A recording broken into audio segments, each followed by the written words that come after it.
Yun mga kaisda. So, kunting update lang po tayo sa ating mga gapi fish mga kaisda. Good day mga kaisda. Good day sa ating lahat. So, for today's video mga kaisda, ay mag-a-update po tayo sa ating mga gapis at sa ating bagong sit-up mga kaisda. So bago pa lang ang lahat, ay magsa-shoutout po tayo sa ating mga kaibigan, yung dating kaibigan natin, no, mga kaisda. Shoutout kay Sideyard Gapi. So magandang mga gapis ito mga kaisda, at paki-subscribe na din mga kaisda. At shoutout din kay Ruben Ramirez or Binasdang. Shoutout sa iyo, idol.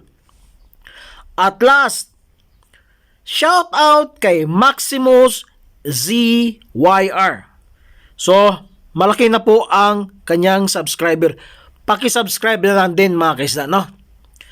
So, back to topic na po tayo mga kaisda. Di ba nasabi ko sa inyo na bagong sit-up?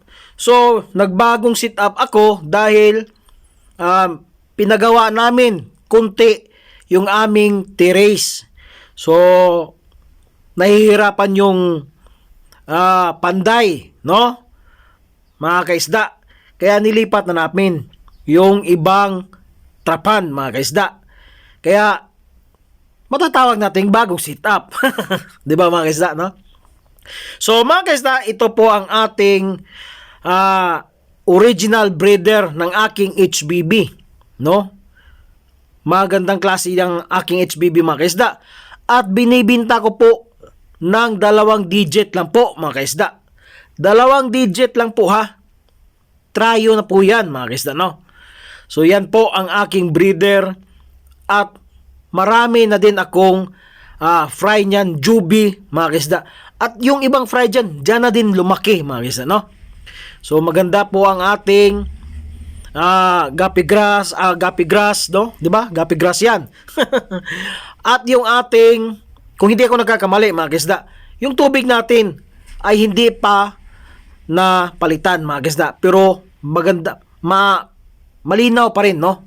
'Di ba mga kaisda? Pasensya na po kayo dahil nabulol-bulol tayo. At bago ko pa makalimutan mga kaisda, no? I-promote ko muna ang aking YouTube channel. Kung hindi pa kayo naka-subscribe sa aking YouTube channel, please mga kaisda, subscribe kayo sa aking YouTube channel, sa maliit na YouTube channel. At kung gusto nyo po may shoutout, please comment down below mga kaisda. Para sa next video ko ay mai-shoutout ko kayo mga kaisda, no? At kung gusto nyo po may feature yung barracks, please punta kayo sa description, andun po ang aking FB account mga kaisda. So, back to topic na tayo. Ito po ang aking bagong breeder na P-Dirt mga kaisda. Dahil ang original breeder nito, ang kanilang parents ay patay na po. So, marami po ang male dito kaysa female. Pero okay lang.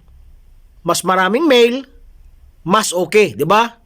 So, padadamihin natin to mga kaisda, dahil ang nabintahan ko niyan, yung kanyang lahat na P-Dirt ay ubos o nalagyan po ng sabon mga kaisda, no? Napakasayang mga kaisda.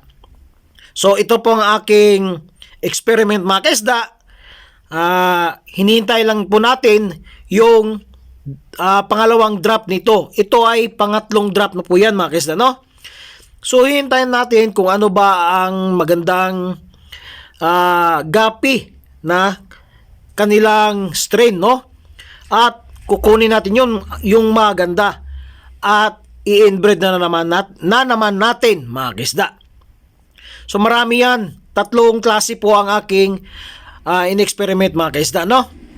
So, ito po ang aking black lace, metal black lace. So, pasensya kayo mga kaisda na hindi masyado nakikita yung ating pagkakuha, no, sa ating video. Pero marami po yan mga kaisda. Makikita nyo maraming fry dyan mga kaisda. yan po ang ating metal black lace. So, bali isang concrete pan at dalawang trapan po ang ating metal black lace mga kaisda. At ibibinta ko po yan ng 3 digit. So, sabihin na natin, 150 per tryo mga kaisda. Magandang klase po yan, ang ating metal black lace.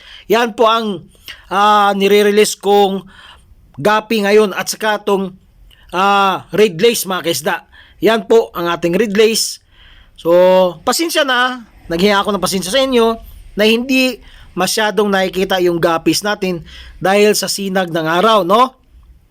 Makikita nyo naman.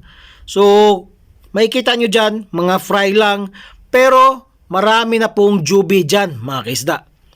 Marami na pong jubi dyan. At makikita nyo din yan sa previous video ko, mga kaisda, no? So, yan, ibibinta ko din yan ng 150 per tryo, mga kaisda. So, ang ating metal Waikiki, ito po ay high dorsal at napakagandang klase. So, medyo mahal siya mga kaisda. Ibibinta ko din yan ng 200 per tryo. Magandang klase at hindi ka magsisisi. Yan mga kaibigan, mga kaisda. Totoo yan. Napakagandang klase yan mga kaisda, no? So, yan po, kung sino yung gustong bumili, pwede kayo mag-PM or mag-DM. Pero much better na taga Bukidnon lang, no? Para madali ang transaksyon. Kasi mahirap pag nasa ibang lugar, no? Sa medyo malayo. So mga kaisda, ito po ang aking isang klase ng aking metal black lace na transparent po yung kanyang buntot mga kaisa, no? So, kaling ko na yan at siguro kung merong gustong bumili dyan, ibibinta ko yan ng 5 pesos 1 each. Each. No? 5 pesos 5 pesos each mga kaisda, no? So, ito po ang ating yellow pingo mga kaisda. So, ang mga female nito ay buntis na din. At medyo mahiyain yung ating yellow pingo. At padadamihin natin to mga kaisa, no? Dahil isa ito sa gustong-gusto kong gapis mga kaisa, no? Lagi akong naghahanap ng yellow pingo. Swerte tayo dahil nakahanap tayo ng mas mura yung binta at magandang klase din siya, no mga kaisda? Dahil sa ibang gapi keepers nito, napakamahal po. Ito po ay nabili ko lang po ng 100 per tryo, mga kaisda, no? At meron pa akong previous niyan na 4 or 5 na gapis, no? So, nakakatuwa. Bumili tayo ng 3 tryo, mga kaisda. Nakakatuwa, no? Merong pa freebies pa yung may-ari sa atin. So, ganyan kamura ang mga gapis dito sa Bukidnon, mga kaisda. So, ito po ang aking resulta ng una kong experiment, no? Sa in-inbred ko na experiment din. So, merong red tail at kadalasan yellow lace. Pero, inaabangan ko to, baka mag double tail or hindi ko alam, mga kaisda, itong dalawang male, no, mga kaisda. So, abang-abang na lang po tayo sa ating update niyan, no, mga kaisda, dahil siguro sa next video natin ay papakita natin yan sa show tank, mga kaisda. Ito naman po ang aking fry ng aking yellow lace top sword, mga kaisda. So pure strain po yan, mga kaisda, no? At marami pa din yan sa breeder at hindi pa nakuha, no? So, padadamihin natin yan, mga kaisda, no? Madami, mas okay. Diba, mga kaisda? So, ito yung isang klasiko ng aking red tail bottom sword na experiment, mga kaisda. At yung unang fry nito ay may nakita akong dalawang female na red tail at sa isang male na red tail. So, abangan natin yon mga kisda. Makikita nyo yan maya-maya mga kisda, no? So, yung isa nito na klase na inbred ko na experiment ay yun, nakita nyo na mix siya, may red tail, merong yellow lace, no mga kisda.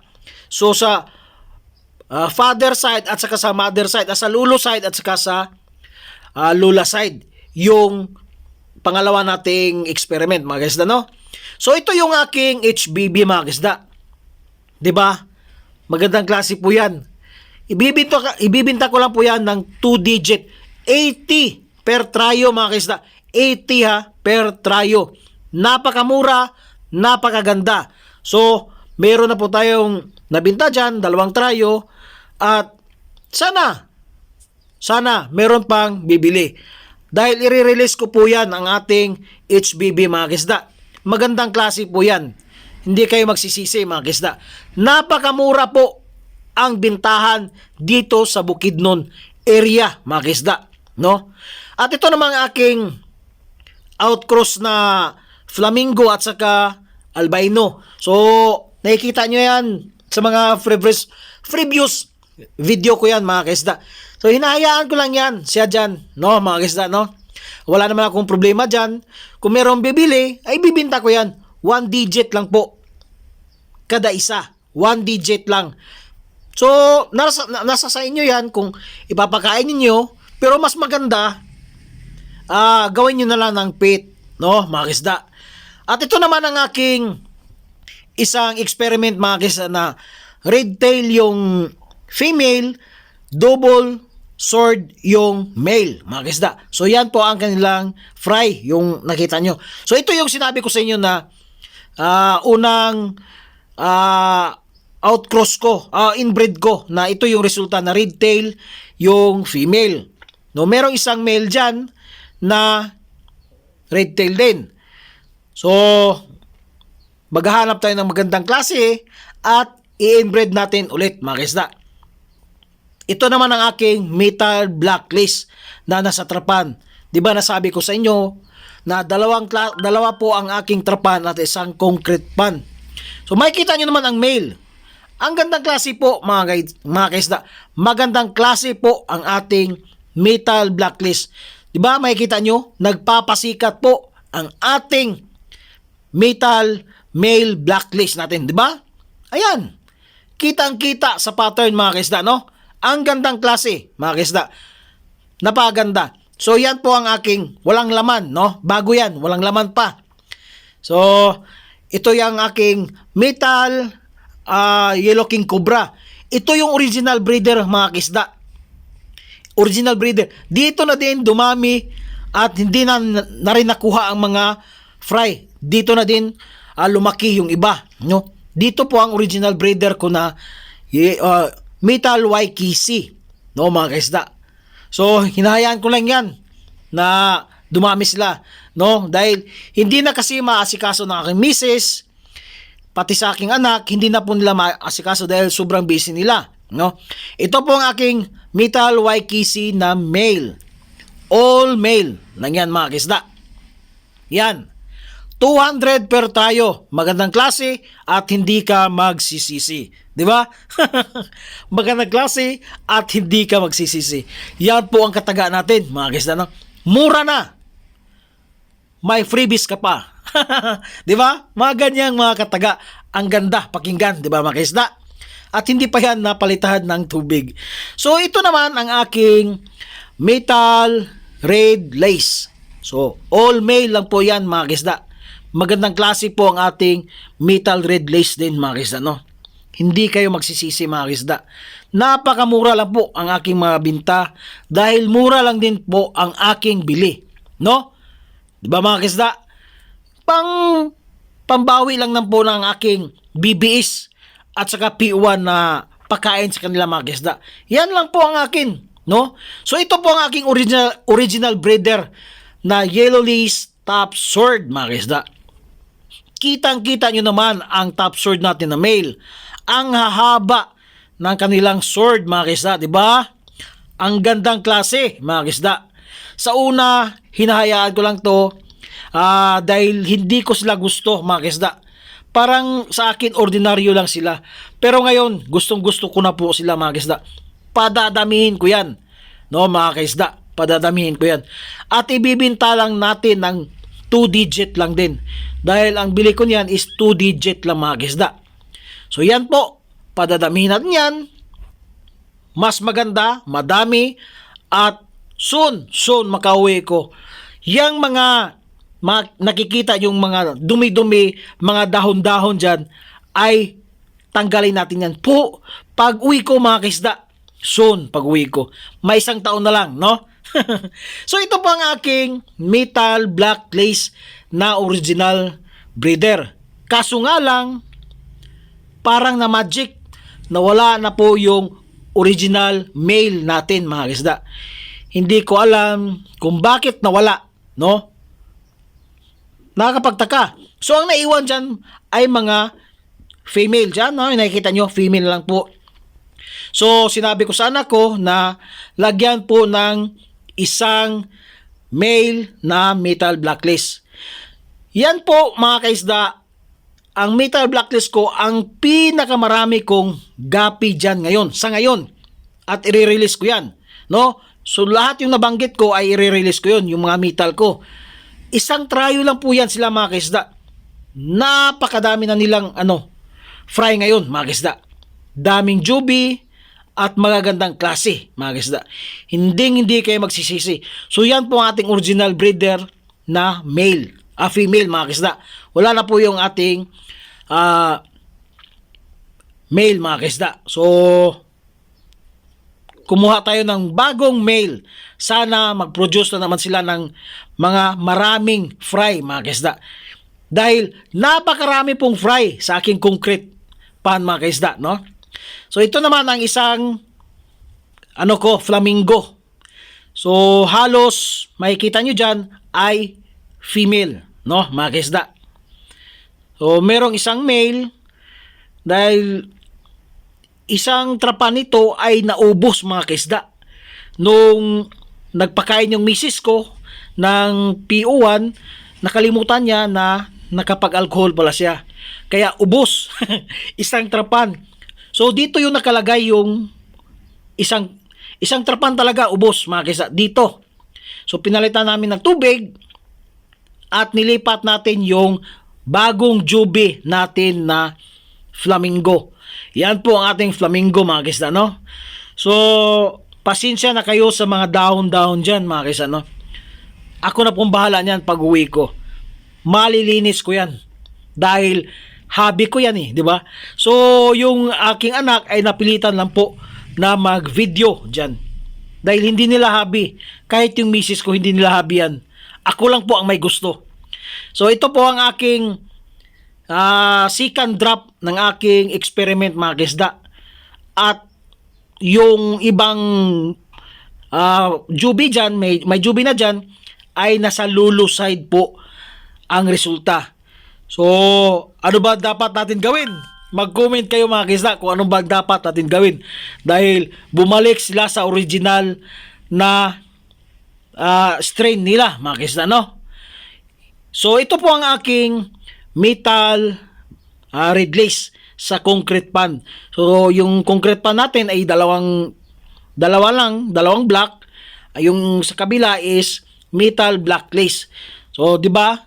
Ang linaw pa ng tubig. Pareho lang sana sila sa metal black lace natin. Kaso nga lang, yung sa metal black lace natin ay hindi na natin makikita sila, no? Dahil yung tubig ay medyo hindi na kaaya-aya.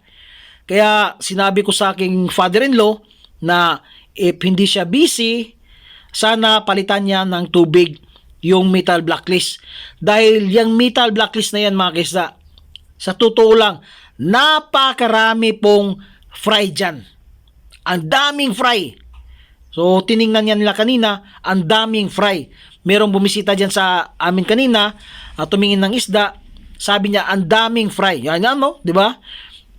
Meron nga. Merong bumisita, no? Sabi niya, ang daming fry, mga kaisda. So, yan.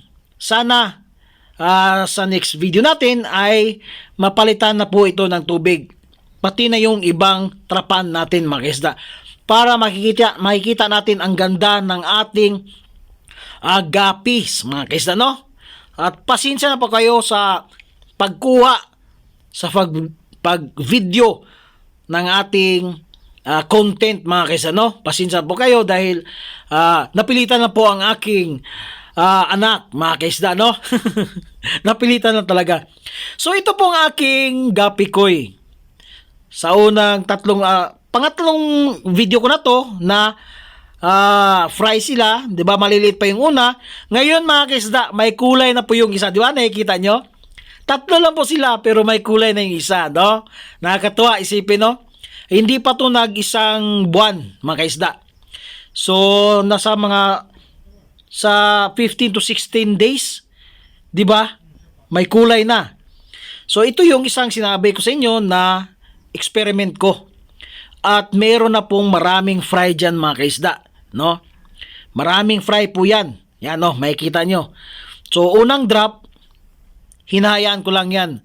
So, siguro sa pangalawang drop nito, dahil puro red tail sila, bottom sword yung male, kukunin ko po yung female para mailipat natin yung second drop nila, mga kaisa, no? Para makita natin kung ano ang resulta, no? Dahil itong first drop, mix pa yan. Mix pa yan. So, ito po ang aking ABT, mga kaisa, no? So, magandang klase ito, mga kaisda. Nawala na sana ako ng gana nito, pero nung nilipat ko yan siya dito, meron palang tatlong naiwan na fry. So, siguro, napag-isip-isip ko na padamihin ko na lang yan. So, sa totoo lang, napaka-agresibong albino to. Itong ABT to. Napaka-agresibo. Yung makukuha ko, 1, 2, or 3. Yun lang po, 3 drop. Bali, 5 piraso pa na fry ang nakuha ko, mga kaisa. Sa totoo lang. Yan. Yan po ang ating ABT. So, magandang klase din, no? So, ito ang aking gapikoy. So, inaabangan ko po ang pag-drop na naman ng ibang female dito, mga kisda. No? Yan. Merong buntis dyan. Merong buntis. Kaya inaabangan ko dahil padadamihin ko po ang aking gapikoy, mga kisda, no? So, mga kisda, ako'y nagpapasalamat sa inyo sa walang sawang pagsuporta nyo sa aking maliit na YouTube channel. At sana magkikita pa tayo sa mga next na mga video ko. At mag-comment kayo, mga kisda, para i-shoutout ko kayo sa next video ko, mga kisda. So, yan lang po ang aking update ngayon sa aking gapis at sa aking bagong setup ng aking backyard farm gapis. So, yan po. Yan po. At maraming salamat, mga kaisda. Ako'y magbababay na at happy farming. Bye-bye!